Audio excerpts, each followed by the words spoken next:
Bismillahirrahmanirrahim. Allahumma shalli ala sayyidina Muhammad. Hmm, Saat ini kita akan membahas teori konspirasi ya, asumsi. Jadi semua ini adalah asumsi. Asumsi itu bisa benar bisa salah. Dan saya tidak bisa membuktikan asumsi ini karena butuh laboratorium dan butuh banyak alat untuk membuktikan itu. Ini cuman pemikiran sederhana dari otak yang sederhana tentang situasi, melihat situasi dan kondisi yang terjadi. Ya, kurang lebih. Walau alam, kalau ada yang kebaikan yang bisa diambil, mungkin bisa dipertimbangkan.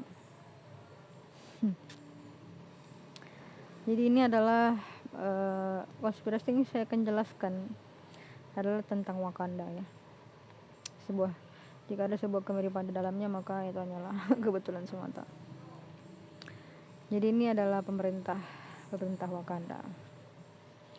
Dalam sebuah pemerintah Wakanda ini, pemerintah itu mengendalikan sebuah prajurit.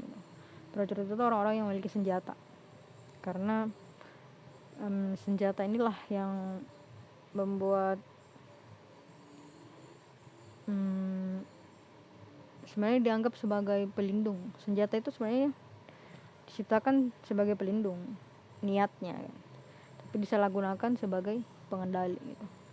Karena ternyata dia tidak sekedar melindungi, tapi dia adalah mengendalikan. Ketika orang-orang yang memegang senjata itu adalah orang-orang yang jahat, dia fungsinya berubah dari melindungi menjadi pengendali. Jadi dia melindungi dan pengendali itu beda. Bedanya adalah melindungi itu memberikan kebaikan kepada orang yang dilindungi gitu kan.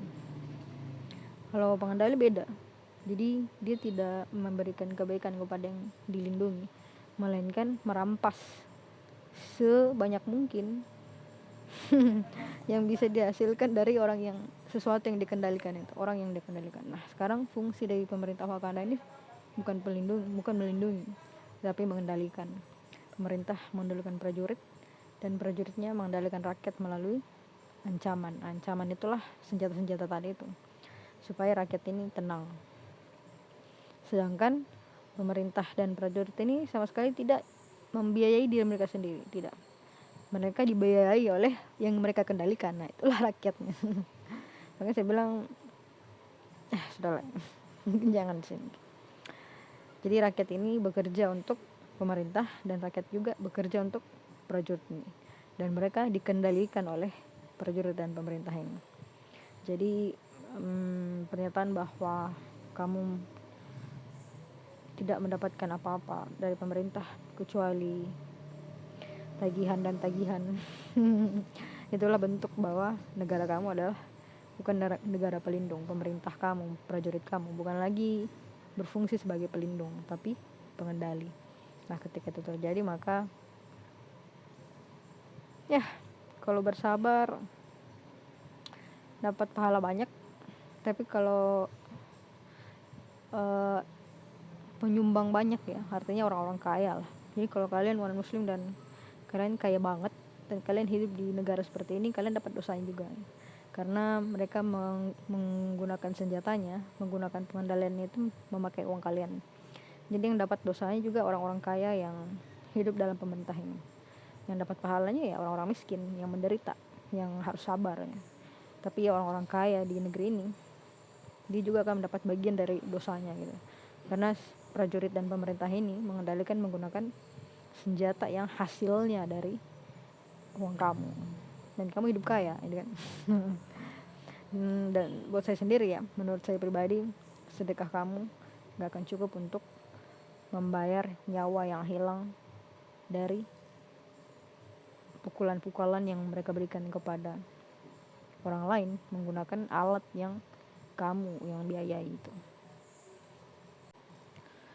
Nah, jadi di sebuah negeri Wakanda ini terjadilah sebuah demonstrasi. Nah, rakyat itu luas dan besar gitu. Karena rakyat itu luas dan besar, nggak mungkin mereka menghadapinya sekaligus. Yang mungkin itu adalah dipecah. Makanya rakyat itu kalau terjadi masalah pasti dipecah-pecah. Tujuannya memang supaya lebih kecil, ya kan. Sama seperti berperang dengan 1.000 orang. 100 lawan 1.000 kan gede banget kan.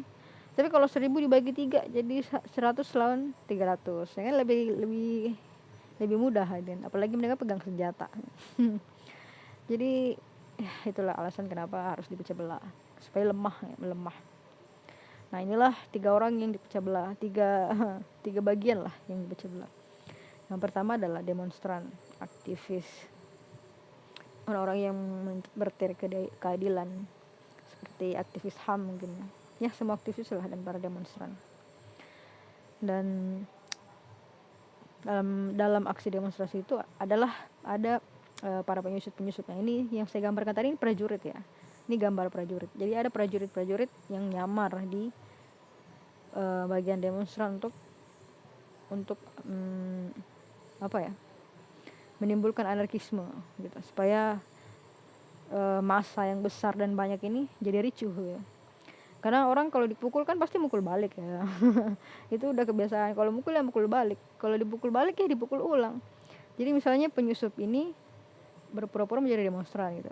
Nah, dia memukul prajurit yang mengenakan baju prajurit, sedangkan penyusup ini adalah prajurit yang menggunakan baju demonstran, ya kan. Jadi penyusup menggunakan baju demonstran ini melempar prajurit yang menggunakan baju prajurit itu.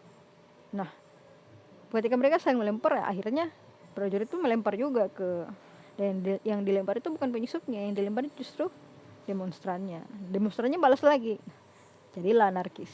Jadi ini dikatakan kenapa demonstran itu bisa kacau gitu, karena ada penyusupnya, ada prajurit dari pemerintah itu sendiri yang menyusup di kalangan demonstran untuk menimbulkan kekacauan di masa yang banyak ini gitu.